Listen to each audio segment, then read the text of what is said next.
우리는 지금 이 지구촌이 생기고 나서 아주 어려운 시기를 만났습니다. 더군다나 2018년이라고는 해를 넘기면서 가슴에 손을 얹고 가만히 돌아보면 우리 앞에 직면한 문제가 남의 일 같은데 바로 우리들 개개인의 일들이에요. 제일 첫 번째 우리를 위협하게 하는 것은 기후의 온난화라는 거예요. 기후의 온난화. 날씨가 뜨거워진다 그 말입니다. 지난 한 100년 동안에 한국의 온도는 한 2도 정도 올라갔는데 옛날에는 이 제주도에서만 되던 모든 식물들이 육지로 전부 다 상륙을 했어요. 그래서 우리가 어릴 때 사과 그러면 대구 사과 그랬잖아요. 근데 지금 어디까지 올라왔냐면 강원도 평창, 정선, 영월 이쪽의 사과가 맛이 좋아요. 그만큼 국상했다 기후. 그리고 우리가 지금 제일 사랑하는 나무가 소나무잖아요. 소나무. 근데 소나무가 앞으로 이대로 온도가 올라가면 한 60년쯤 지나서 우리나라에서 소나무를 못 본다는 것이 식물을 연구하는 학자들의 견해입니다. 여러분 혹시 저 베트남이나 태국 갔던 또는 캄보디아 갔던 여행을 해보면 소나무가 없잖아요. 이 소나무는 우리 한국 기후에 아주 적절하게 우리 민족의 사랑을 받으면서 참 또 우리나라 애국가에도 남산위에 저소나무라는 말 있잖아요. 우리 민족의 나무인데 이 나무를 앞으로 한 5, 60년은 못 보게 될 것 같다 그러지. 이렇게 기후가 변화가 오는 겁니다. 근데 기후가 왜 변화가 오냐? 이걸 연구한 사람들에 의하면 우리가 자연을 너무 많이 훼손해버렸지만 그보다 더 큰 것은 생활의 편리함만을 생각해서 우리가 흔히 말하는 비닐, 플라스틱이란 게 있죠. 플라스틱. 모든 소재가 플라스틱이잖아요. 지금 의자도. 그걸 너무 남용을 했다 그런 얘기예요. 이건 땅속에 들어가면 썩질 않아요. 그러니까 어차피 속아 그런다 그런 얘기예요. 속아 그러니까 거기서 나오는 각종 오염물질이 그중에 대표적인 탄소가 이 지구의 기후를 조절하는 산소층 오존이라는 데 구멍을 내가지고 저 북극이나 남극의 얼음덩어리가 빙하가 그대로 유지돼야만 기후 조절이 되는데 얼음을 녹여가지고 10년 전에 빙산이 10년에 가보니까 푸른 잔디밭으로 변해 있다 그런 얘기입니다. 자, 얼음이 많이 녹으면 그것은 물이 되잖아요.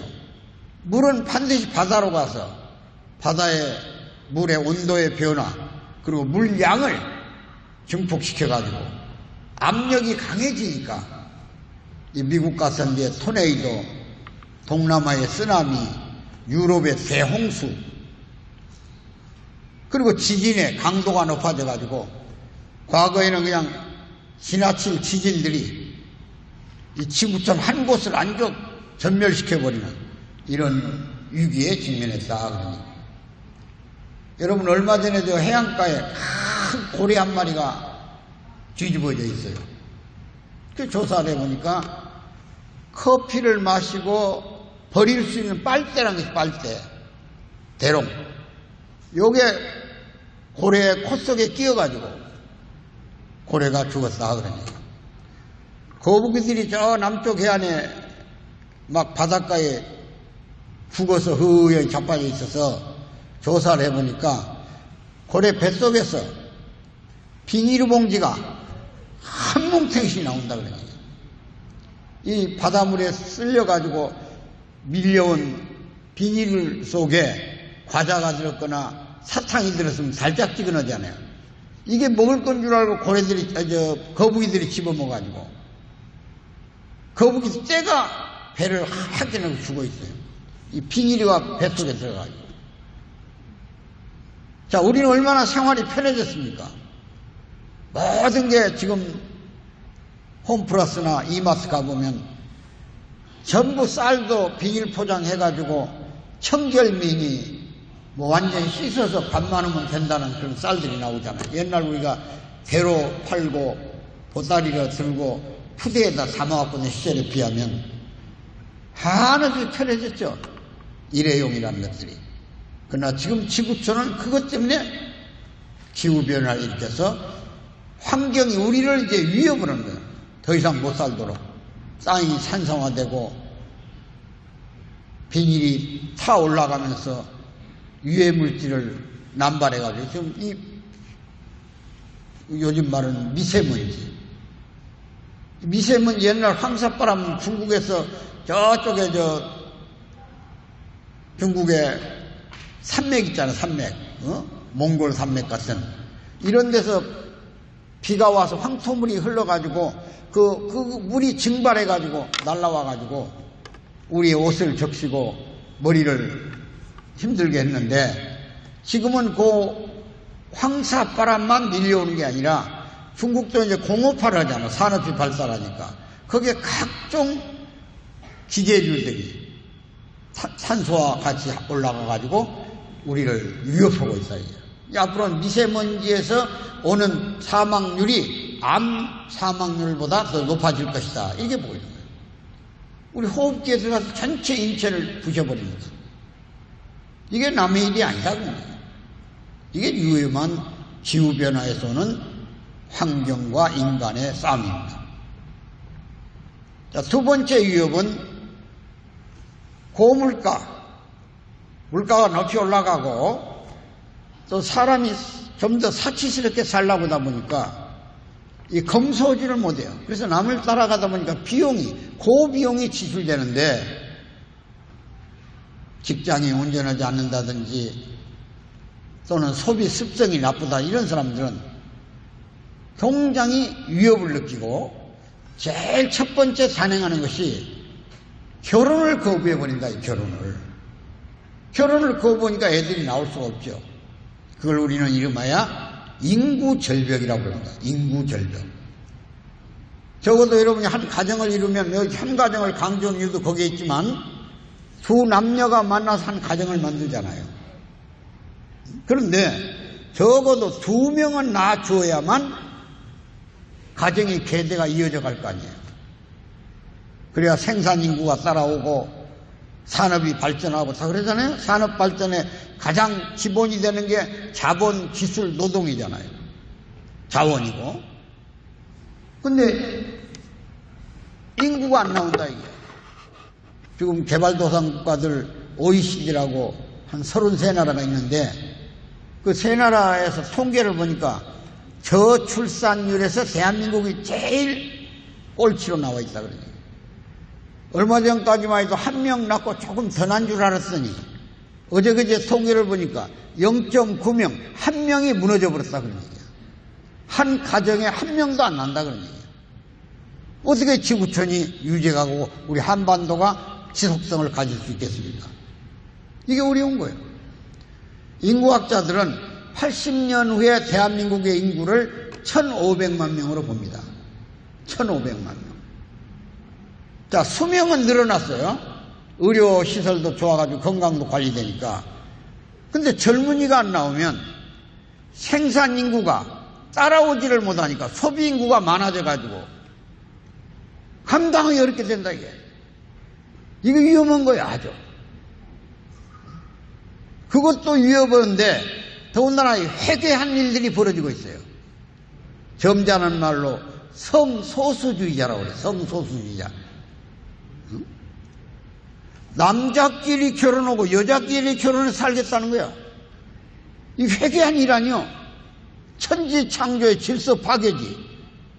하나님이 세상을 만들 때 음양으로 만들어가지고 음양의 조화에 의해서 자녀를 낳아가게끔 만들어놨는데 이 남자끼리 결혼하고 여자끼리 결혼인데 이걸 합법화 해달라 그런 얘기입니다.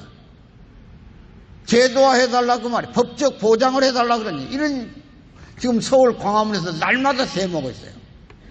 서울시장은 그 와서도 격려 싸우고 있어. 지구촌에서 일어나는 이 하나님 창조의 도전은 무서운 아주 폐륜이죠, 폐륜. 기가 막힌 얘기잖아, 이거. 어떻게 우리가 인구를 기대할 수 있겠습니까? 사람이 땅에 나와서 반드시 행해야 할 것은 스스로가 인격을 완성해야 되고 자녀를 번성해서 나라를 계대를 이어줘야 되고 그 다음에 자연 환경과 더불어서 만물을 사랑하면서 살아가도록 이게 창조의 질서고 법칙이 하나예요. 이 기독교 다니신 분들 보면 창세기 1장 28절에 분명히 기록되어 있어요. 그렇게 해야 된다고. 그런데도 지금 종교인들도 가만히 있어요. 이 가정의 위기예요, 위기. 그래서 지금 현재 참가정 실천운동본부가 대한민국의 희망은 가정을 새롭게 복원하고 본래 모습으로 돌아가게끔 하는데 나라의 미래가 있다고 해서 오늘 이런 결의대회를 하는데 여러분들은 그렇게 생각하지 않습니까? 동의하시면 좀 박수 한번 쳐보세요.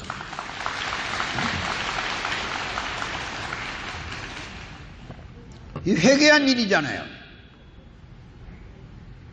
천지 창조의 질서가 파괴되는 거 아니에요. 하다못해 식물도 수술암술 있고 동물들 기어다니는 동물들도 암컷 수컷이 구분되고 가장 물질의 최소단위인 원자도 양자 전자로 되어 있는 거예요. 전기도 플러스 마이너스가 합쳐져야 불이 들어온다고 말이야. 이게 천지 질서의 질서, 창조의 원칙이고. 근데 이걸 깨버리는 지구촌 위협을 어떻게 할 거냐 이게. 그러니까 가정이 깨지고 과거의 윤리치기가 다 무너져 버린 거예요. 우리는 세계에서 가장 효를 사랑하는 민족입니다. 효자는 늙을 노자 밑에다 아들 자자를 붙여놨어요. 이게 젊은 분은 반드시 노인을 머리다 이고 다니라 그런 얘기예요. 그게 효의 기본이야. 그게 질서야. 근데 효의 개념이 무너지니까 사회가 혼란해져 버렸어요. 막 자식이 부모를 죽이고 심지어는 부모가 또 자식을 죽이고 오직 자기의 이익만 위해서 이런 모순된 사회에서 우리가 살고 있습니다. 우리가 잘 아는 심청전 같은 거 보면 얼마나 기가 막힌 겁니까? 조선조 영조 때 소설로 쓰여진 얘기지만 심청이가 어린 나이에 아버지 눈을 뜨게 하기 신봉사 눈을 뜨기 위해서 300석의 공양미를 바다에 바치면 인당수에다 바치면 아버지 눈을 뜬다고 해서 팔려나가잖아요. 팔려나가. 물속에 들어가잖아요. 인당수에 빠졌다, 버렸다 그런 얘기야. 제물로. 그런데 이거 바닷속에 들어간 심청이는 물고기들이 와서 물어 뜯을 줄 알았더니 물고기들이 안 와요. 하도 효가 극심한 사람이 물속에 왔으니까 이 물고기들도 아는 거예요. 그러니까 용궁에서 난리가 났어요. 사람이 물에 들어왔는데 물고기가 안 간다 이게야. 그 사연을 알아오라. 용왕이 그랬어요. 그 보고를 받아보니까 이 지구상의 가장 효녀가 아버지 눈을 뜨게 하려고 물속에 들어왔다 그러는 거예요. 근데 그런 물고기가 그런 사람을 어떻게 입을 대겠어요. 그러니까 가까이 안 가는 거예요. 그래서 용왕이 결심을 했어요. 아, 이 심청이를 다시 땅으로 올려보내자. 이게 아마 성경을 빼고는 최초로 죽은 사람이 살아나는 사건이야. 혹시 여러분 주변에 돌아가신 분이 왔던 분이 있습니까? 심청이만 살아난 거예요. 깜짝 놀랄 일이죠. 근데 그냥 살아난 게 아니야. 황후로, 황후. 그 나라 왕의 부인으로 살아났다 그러는 얘기야. 황후가 된 심청이는 아버지가 궁금해. 눈을 떴을까 안 떴을까. 그래서 용왕에서 올라와가지고 황후가 됐으니까 왕의 부인이 됐으니까 천하를 명령을 자기 권한이 있고 그래서 전국의 맹인을 불렀어요. 잔치한다고. 공양미 300석을 바쳤으니 신봉사는 눈을 떴으니까 안 와야 되잖아요. 그 자리에 이제 맹인들만 불렀으니까. 근데 단상에 서서 인사를 하려고 싹 올라와 보니까 저 뒤에 신봉사 지팡이 짚고 올라와 있다. 얼마나 놀랬겠어요. 그러나 눈은 감았지만 아버지가 지팡이를 짚고 왔으니 그저 그냥 호선발로 뛰어가서 아무짝고 붙들었다. 신봉산들 아버지 눈 뜨게 한다고 300석에 팔려서 물속에 들어간 쌀에 대한 아픔이 얼마나 컸겠어요. 근데 죽었던 딸이 아버지 하고 부르니까 기가 막힌 일 아니야. 그래서 신봉사가 죽은 딸이 살아왔는데 어떤 아버지가 궁금한데 안 뜨겠어. 그래서 눈을 떠버린 거예요. 눈을 떠버렸다니까요. 여러분 같으면 안 뜨겠어요? 근데 신봉사만 눈을 떴으면 사건은 그걸로 끝나는 거예요. 근데 기록에 보면 맹인자한테 왔던 사람이 죽은 딸이 살아왔다니까 그 소리는 귀로는 듣잖아요. 근데 어떤 봉사가 눈을 안 뜨고 배기했어. 그래서 다 떠버렸다 이게. 박수는 한번 쳐봐요. 그거 좀 답답하니까. 응? 뭔 바른 얘기를 하면 박수가 답이 있어야 힘이 나지. 그래서 유명한 아주 대한민국이란 나라는 효의 대표국가다. 이제 놀라운 일이 벌어졌습니다. 저 통영, 충청도, 경상도 통영이라는 데 있죠, 통영. 거기에 유명한 작곡가 한 분이 독일에서 공부를 했어요. 그리고 세계적으로 알려진 사람이야. 그분 이름이 윤이상이야, 윤이상. 그 윤이상 작곡가가 이 심청전을 오페라로 만들어가지고 뮤지컬로 만들어서 74년 독일 뮌헨에서 올림픽이 있을 때 무대에 올렸다 그런 얘기예요. 올림픽 2주 동안에. 근데 여러분들 같으면 궁금하지 않겠어요? 죽은 사람이 살아난 뮤지컬 무대가 생겼다니까, 오페라가. 그래서 올림픽에 왔던 세계 사람들이 그 뮤지컬을 보기 위해서 끝없이 줄을 섰고 심청전을 보고 눈물을 흘리면서 심청전이 끝나자마자 15분가량 박수를 쳐. 15분 서서. 대단한 작품으로 세계에 소개된 적이 있습니다. 유니버시아라는 발레단도 있어 우리나라에. 그 발레단에서 심청을 무대에 올려가지고 전 세계를 순회할 때 대한민국이 아주 효의 나라다. 여러분 혹시 외국 갈 때 이 심청전 하나만 CD에 담아가지고 가면 세계 사람 다 움직이는 거예요. 이런 효의 질서가 대한민국 땅에서 찾아보기 어렵게 됐다 이게 지금 말이야. 모든 물질에 의해서 돈이 최고가 되고 말이야. 권력이 최고가 되고 사회 질서가 우리나라가 엉망이 돼 있다 지금 말이야. 이게 큰일이라는 거예요. 가정 질서가 무너졌어. 효의 질서가 무너지면 가정 질서는 무너지는 거예요. 이게 두 번째 위기예요. 인구 절벽, 가정의 파괴가 이혼을 밥 먹듯 하고 말이야. 남녀의 구분이 무너지고 이게 세계적인 위기입니다. 지금 우리나라는 소득 위기, 성장 위기, 미래 희망에 대한 위기. 대한민국에 희망이 없어요. 거기다가 다른 나라가 겪지 않는 우리는 안보 위기를 갖고 있다 그러는 거예요. 분단을 갖고 있어요. 다른 나라는 분단이 없어요. 세계 다 통일됐어요. 독일도 통일되고 베트남도 통일되고 남북 예멘도 통일됐어요. 오직 대한민국만 갈라져 있어요.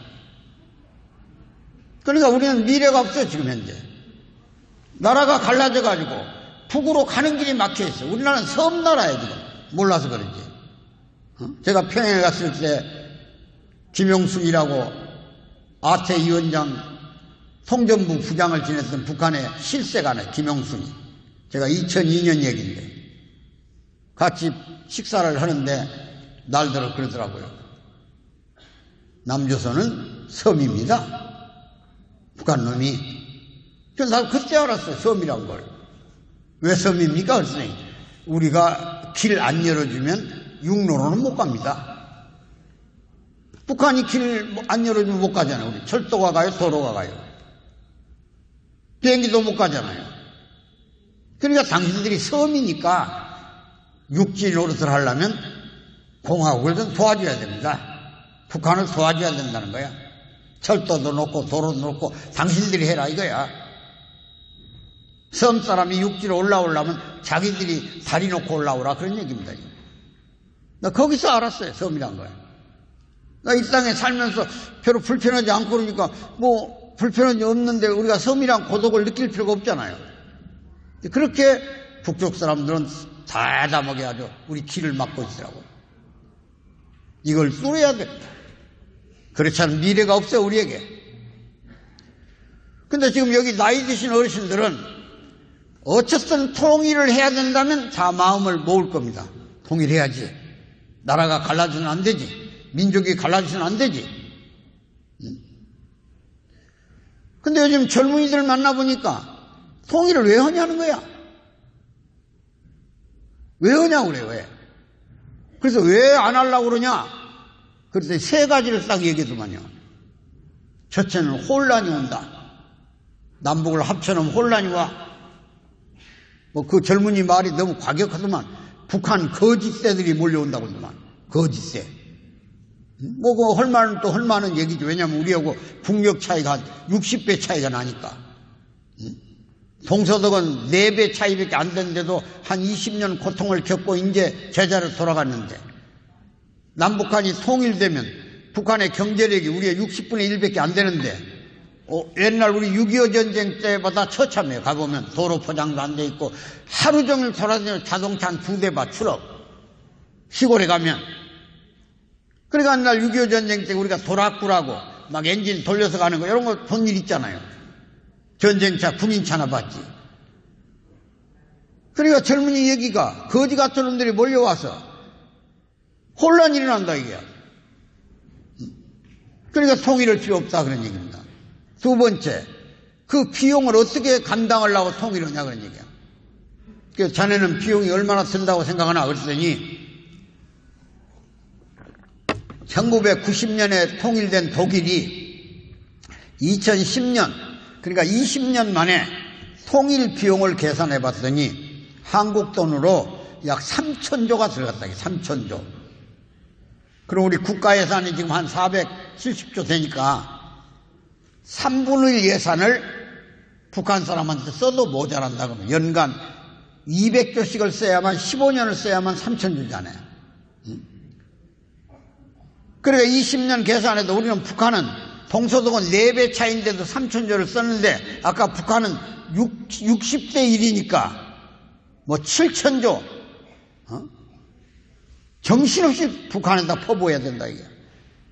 근데 왜 그 비용을 우리가 대냐는 거야. 지금 먹고 살기도 힘들어서 결혼도 안 하는데 자식 키울 걱정돼가지고. 이게 두 번째 젊은이 얘기야. 세 번째 뭐냐 그랬더니 일자리가 그렇지 않아도 없어가지고 실업자가 수두룩한데 요 북한 젊은이들이 와가지고 우리 남쪽 노동자의 임금의 10분의 1만 주어도 일하겠다고 등짝에다 써붙이고 다니면, 그렇지 않아도 기업에서 또 편의점에서 소창업자들이 임금이 너무 비싸가지고 지금 시간당 10,000원씩 주라고 그래가지고 전부 다 그냥 오히려 해고시켜버리고 그랬잖아요.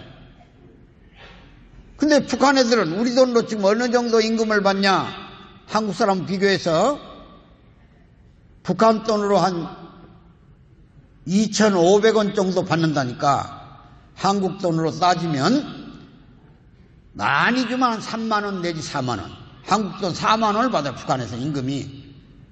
저 개성공단에서 일하는 사람들이 일요일 토요일도 없이 반납하고 내내 해가지고 우리 돈으로 15만원 정도 받았어요. 15만원 정도. 근데 북한 사람들은 개성공단에 가서 일하고 싶어가지고 서로 경쟁을 해요. 왜? 보통 북한 사람 임금의 7배를 받으니까. 근데 만일 여기 와서 나 5만원만 주면 일하겠어 하면 여기 젊은이들 일자리 그나마도 없어져 버리죠. 그러니까 통일을 안 하겠다는 거야. 그럼 분단국으로 영원히 살라냐? 여러분, 분단국으로 계속 산다는 것은 우리는 끝없이 갈등을 겪어야 돼요. 갈등. 이념에 의한 갈등. 요즘 말하는 좌냐 우냐, 진보냐 보수냐, 북한을 식량을 지원할 거냐, 굶겨 죽일 거냐, 이런 갈등이 계속 일어나요. 사사건건에. 이걸 이름하여 갈등비용이라고 그래. 갈등비용. 대한민국은 갈등이란 말은 무슨 말이냐면 한문자로 쓰면 칡넝쿨 갈자 등나무 등자입니다. 칡넝쿨은 오른쪽으로 감고 등나무는 왼쪽으로 감아요. 그러니까 둘이 못 만난다 그런 얘기예요. 지금 우리도 통일 문제나 북한 대북 정책을 놓고는 갈등이 심하잖아요. 지금 아까 우리 군수님 말씀대로 철도 내일 모레 이제 연결을 해요. 그 식을 해, 식. 아직 연결까지는 안 가더라도 여러 가지 남북 간에는 지금 비무장지대가 비무장화 해버렸어요. 완전히. 지피도 헐어버리고 또 비행 금지 구역도 만들고 서해, 동해, 바다도 넓혀가지고 남북이 공동 어로 작업하자 이렇게 열려놨어요. 이제 진짜 평화가 왔어요. 거의 그런 지역에서. 근데 아직 평화를 못 느끼잖아, 우리들이. 한쪽은 불안한 거예요. 많은 사람들은 저 DMZ를 다 열어줬으니 만일 김정은이가 맘만 먹으면 탱크 몰고 그냥 하루아침 몰려오는 거 아니냐. 또 걱정되는 부분이 있는 거예요, 없는 것이 아니라. 그러니까 이 분단 속에 산다는 것은 갈등 비용을 지불해야 함과 동시에 항상 불안을 느껴야 돼요. 이걸 영어로 트라우마라고 해요. 트라우마. 항상 불편해. 마음이 두려웠고 언제 전쟁이 나냐 이게. 저 더군다나 핵무기까지 가지고 있으니 저 원자살을 써버리면 전멸이야. 이걸 끝없이 안고 살면서 북한의 핵무기를 막아내기 위한 방위체제를 갖춰야 되니까 끝없이 국방비를 지불해야 되는 거예요. 그래서 오늘 여러분들은 이제 마음으로 통일 국가를 만들 거냐 갈등을 지속하는 분단을 계속 지속해 갈 거냐를 결정해야 되는 거예요. 지금 우리가. 그러나 우리는 이 시대 젊은이들에게 통일 국가를 남겨줘야 돼요. 또 젊은이들을 설득해야 돼. 뭐라고? 통일은 우리 민족이 사는 번영의 길이고 미래로 가는 길이고 우리의 희망이고 꿈이고 비전이다. 조금 고통스럽더라도 고통은 일시적이지만 통일은 영원히 번영을 향해서 가는 거다. 이걸 젊은이들에게 설득해야 되는데 우리가. 혼란은 일시적이다. 그래도 우리는 통일로 가야 된다. 다만 통일로 가는 방식이 한꺼번에 통일을 해서는 안 됩니다.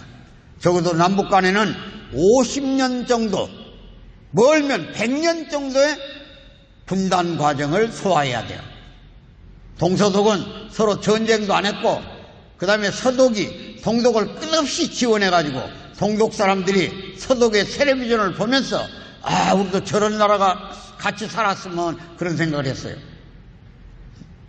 그리고 정부가 많은 돈을 들여가지고 동독 사람을 구제해 줬어요. 다 실업수당도 줬고 그 다음 화폐도 단일화시켜서 가치를 인정해 줬고 다 이런 시혜 혜택을 줬다 그런 얘기예요.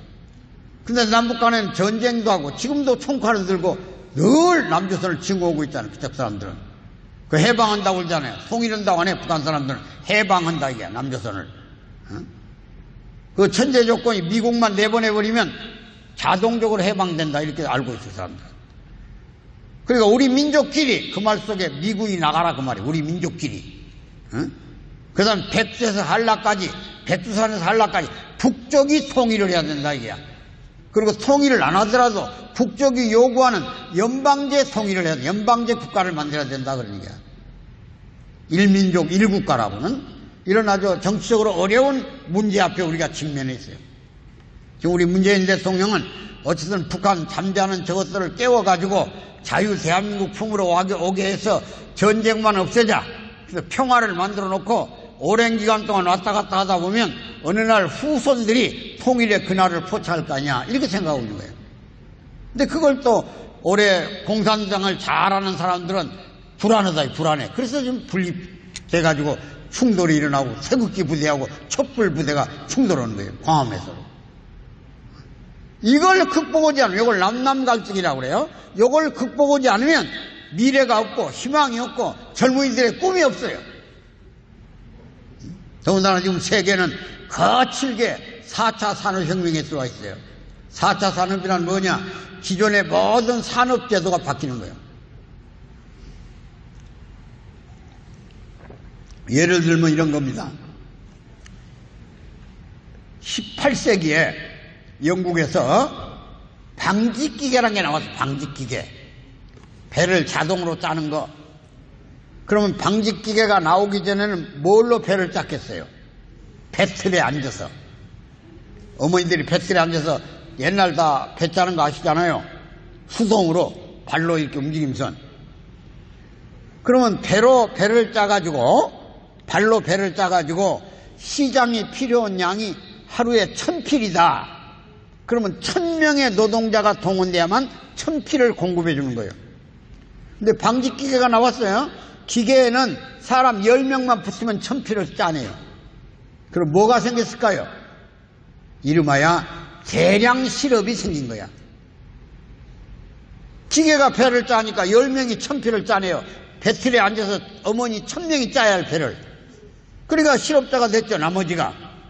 근데 그때 어르신들 머릿속에는 기계가 일자리를 뺏어간다 이렇게 생각했어요. 기계가. 그래서 기계 파괴 운동이 벌어지는 거예요. 가서 벨트를 잘라버리고 볼트를 빼버리고 망치 갖고 와서 기계를 부셔요. 그럼 기계가 멈춰버렸죠. 근데 시장에 필요한 배가 안 나오죠. 그러니까 다시 배틀에 앉아서 짰다 그런 얘기야. 응? 그걸 이름하여 기계 파괴 운동이라고 그래요.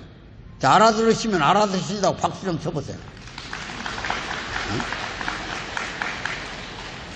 대량 실업이 생기니까 자연히 그렇게 생각하잖아요. 근데 결국 역사는 어디로 왔습니까? 기계와 산업화로 왔다 그런 얘기야. 지금 모든 생산 공장, 우리가 지금 주력 산업하는 게 철강, 철 만드는 거, 그 다음에 자동차, 그 다음에 조선, 배 만드는 거, 그 다음에 석유화학, 우리가 굴러다니는 에너지 만드는 거, 그 다음에 지금 세계적으로 이름을 떨치고 있는 반도체, 요 5가지가 우리나라의 효자 수출 상품이야. 근데 이런 산업들은 전부 에너지를 필요로 해. 에너지, 석유, 전기하고 석유. 근데 석유가 땅속에서 나오고 세일가스라고 바닥에서 모래를 긁어가지고 미국은 석유를 만들어내잖아요. 세일가스라고. 근데 그런 에너지가 바뀌는 거예요, 앞으로. 뭘로? 우리가 먹고 사는 수소, 물로, 물 먹는 물로 전부 연료가 바뀌어버려요. 그러면 지금 우리나라에 만들어지는 많은 산업 장치시설들, 노동자를 동원해서 일하는 산업이 바뀐다 그런 얘기야. 로봇으로, 인공지능이라고, A1, 그 다음에 플랫폼, 사물 인터넷, 이런 들어보지도 못한 산업 구조가 바뀌어가지고 이제는 모든 공장에 사람이 일 안 해요. 앞으로 재판도 인공지능을 가진 로봇 판사가 합니다. 의사도 로봇 의사가 합니다. 지금 사람 의학보다 더 정밀하게 해줘요. 지구상에 있는 약 700만 개 산업이 바뀌어버린 거예요. 그럼 우리는 뭐 할 거냐 그런 얘기예요. 젊은이들은 새로운 산업을 계속 개발해서 신산업으로 가야 된다 그런 얘기예요. 근데 우리 정부가 이 과도기적 현상을 잘 이해 못해가지고 소득 성장이라는 이름으로 기존의 산업 구도에다 정책을 세워놨다 이게. 인제사 우리 대통령이 깨달아가지고 구조를 좀 바꾸겠다고 그러더만. 기업은 잘한다고 칭찬을 해줘야만 자기들이 새로운 산업으로 가지, 위협을 준다든지 계속 감시만 한다든지 뭐 조그마한 조건을 걸면 확대 생산하고 두들겨 팬다든지 그러면 안 해버립니다. 내가 돈 벌어서 고통당하려고 벌었거냐고. 이게 자본주의라는 것은 신바람 나게 분위기만 만들어주고 규제 풀고 계속 잘한다 해야만 자기들이 알아서 산업구조를 바꾸는 거야. 이제 정신을 차려서 빨리빨리 과거에 우리의 성장구도 시장주의적 그 정책을 그대로 밀고 나가면서 그 궤를 달리해서는 안 된다 그런 얘기야. 이런 지금 과도기적 현상에 와 있어 우리가. 그러니까 기업들이 일자리를 안 만들어내요 지금. 왜? 투자를 하고 싶은데 제재를 받으니까 위협을 느낀다 그런 얘기야. 속된 말로 돈을 번 사람이 돈을 벌게 만들어 줘가지고 그 돈이 도덕적 윤리에서 사회 정의에서 자연스럽게 퍼져나오도록 유도해내야 된다 그래. 세금을 잘 내게 하고 상속을 자식들에게만 못하게 하고 누진세를 매기고 이런 제도적 장치를 통해서. 좀 어려운 말을 해서 미안합니다만은 아무튼 간에 이 나라의 젊은이들이 미래의 희망을 갖는 건 통일인데 우리가 분단국가를 지속할 수가 없어요. 이 통일국가로 가는데 가장 기본적인 단위가 가정이 살아나야만 되겠다 그런 얘기입니다. 가정질서가 제자리로 돌아가야 사회질서, 국가질서가 제자리를 잡아가지고 미래로 가고 희망적으로 갈 수 있다 그런 얘기입니다. 이제 통일은 분위기가 왔어요. 북한은 지금 현재 어느 정도 와 있는 걸 잘 아셔야 됩니다. 김정은이가 집권한 지 6년째입니다. 금년에 2011년에 시작을 해가지고 지금 6년 마무리를 지어요. 7년 횟수로는. 나이는 지금 38이고요. 과거에 김일성 할아버지나 김정일이보다는 조금 나아. 왜? 공부 자체를 스위스했기 때문에. 그러나 그 체제를 하루아침에 뒤바꿀 수는 없어요. 할아버지 때부터 만들었던 핵을 완성했어요. 미국을 공격할 무기를 가지고 있어요. 그러니까 미국도 지금 잠이 안 오는 거예요. 미국 본토 핵이 날아오니까. 그러나 그것은 결코 공격용 무기는 못 됩니다. 핵은 외교용이에요. 외교용. 미국하고 협상할 때 협상력을 높이는 힘을 갖고 있는 거예요. 핵이란 것은. 그러니까 트럼프가 김정은이를 부르잖아요. 감히 어떻게 북한 지도자가 미국 지도자하고 만날 수 있겠어요? 맞담배 지르고 있잖아요. 화면에도 보면 싱가포르 같은 데 가서. 그러나 결국은 그것이 북한 체제를 못 끌고 가는 거예요. 핵은 생산이 없어요. 관리비만 들어가 앞으로 만들어놔도. 그리고 핵 한 번 실험하는데 3조씩 3조. 우리 돈 4조가 써져요. 그 돈을 가지고 중국서 옥수수를 사오면 북한 동포 2,500만 명을 3년간 먹여줄 수 있어요. 밥은 안 먹이고 그런 무기만 만들어가지고 북한 사람은 이제 다 알아요. 저 쇳덩어리 만들어서 뭐 하냐고. 지금 북한은 경제가 얼마나 어렵냐. 배급을 인구의 20%밖에 못 줘. 한 500만. 그러니까 평양 시민 300만 하고 지방의 관리들한테만 배급을 줘요. 월급을 줘요. 농민들은 전부 장마당에 가서 벌어먹고 사는 거예요. 장마당. 여기 저 함양도 5일장 쓰잖아요. 거기 가서 벌어먹고 사는 거예요. 그래서 그걸 장마당 경제라고 그래요. 장마당 경제. 근데 장마당이 얼마나 세졌냐. 북한을 움직이는 정당 이름이 노동당입니다. 노동당. 그 노동당보다 힘이 센 정당이 장마당이에요. 장마당이 노동당을 압도하기 시작했다 그런 얘기. 지금 벌써. 뭐 못 알아들으시면 곰곰 집에 가 생각해 보시면 되고, 또 가다 잊어버렸으면 다 잊어버려도 아무 상관없어. 들을 때만 그런 말이 있는가 보다 그리 둬요 그냥. 나가서 동네 분들이 아는 분들이 오늘 뭔 교육 갔다 왔어 그러면 정확한 얘기를 하는 거야. 다 잊어버렸다고. 그럼 되는 거예요. 그럼 뭘 나갔다 왔냐 그럴 거 아니에요. 그럼 한마디 하는 거예요. 당신도 가보라고 앞으로. 듣기만 하면 되네. 듣기만. 이거 가면서 잊어버려도 괜찮다고 말이에요. 적는 것도 아니고. 자, 북한은 지금 드디어 노동당보다 더 무서운 당이 하나 나왔다. 무슨 당이요? 무슨 당이라고 했어요? 한번 소리해 보세요. 무슨 당이요? 장마당. 장마당이 북한을 지금 정치를 움직이는 거예요. 돈주들이. 여러분들 장에 가보면 거간꾼지 소 팔고 살 때 그 흥정해주고 뜯어먹는 거, 북한 장마당은 매대 깔아주고 자본 대가지고 장사시켜가지고 이익금 따가는 거야. 그런 사람들이 정치를 한다 그런 얘기야. 그러니까 북한 경제가 마비돼 있어 현재. 그 다음에 두 번째, 북한이 세계를 무섭게 놀라게 하는 건 뭐죠? 핵이죠. 핵. 북한의 핵보다 더 무서운 핵이 북한에 또 생겼어요. 그걸 무슨 핵이라고 하는지 아세요? 폐결핵. 건강이 각도로 악화돼서 몸 안에 벌레가 전부 퇴충이 기어다닌다 그런 얘기야. 지난번에 판문점에 젊은 청년 하나가 군인이 운전하고 기어나와 도망 나온 거 여러분들이 봤을 거예요. 26군데 총을 맞았어요. 청년이. 23살 먹은 성씨가. 근데 저 수원에 있는 아주대학교 이종국 교수가 수술했네요. 그 사람이 이제 아덴만에 있는 선장도 수술했잖아요. 석선장. 유명해요. 이종국 교수. 근데 이 사람이 수술하다 말고 기자들이 몰려있는데 핀센스에다가 해충 한 마리를 끌고 왔어요. 23cm짜리. 요게 뱃속에 꽉 차 있던 거예요. 이게 북한군이 최고로 대접받는 판문점 주둔군들을 뱃속에서 나왔다 그런 얘기야. 지금 북한군은 먹을 걸 제대로 못 먹어가지고 우리 국군에 비해서 평균 신장이 13cm가 적어요. 평균. 무게는 16kg. 우리 군인들은 너무 잘 먹어가지고 엉덩이가 삐져나와서 다이어트라고 정신없어 지금. 지금 군인들 얼마나 잘 먹입니까 지금. 민주군인이라 가지고 귓밤도 안 맞아. 이제는 빠다도 안 맞아. 그래서 개판돼서 군인들도. 뭐 옛날 해병대는 귀신도 잡는다. 귀신 잡는 해병대 그랬잖아요. 해병대 갔다 오신 분한테 미안한데 요즘 해병대가 다 그런 건 아니지만 산 사람도 못 잡겠더라고요. 귀신은 못 하고. 군인들이 아주 그냥 편안해져 버렸어. 아주 전쟁도 없다니까. 평화를 원하려면 전쟁을 준비해야 되는 거야. 나라를 지키는 군인들은 확실해야 돼. 군인들은. 그리고 국민도 확실해야 돼. 북한을 뛰어넘으려면. 사상체계를 갖춰야 돼요. 좌냐 우냐 따질 때가 아니라 좌우를 움직이는 머리사상, 수익사상, 평화사상, 하나님주의로 뭉쳐야 돼 우리가. 그래서 북한을 끌어들여서 끌어안고 살아도 우리 자유와 민주와 복지와 인권이 살아 숨쉬는 나라를 북한에 만들어 놔야 된다 이게 우리 시대에. 그래야 안 그래요 여러분들? 응? 인자 좀 뭘 알아듣는가 이제. 다 끝났어 이제는.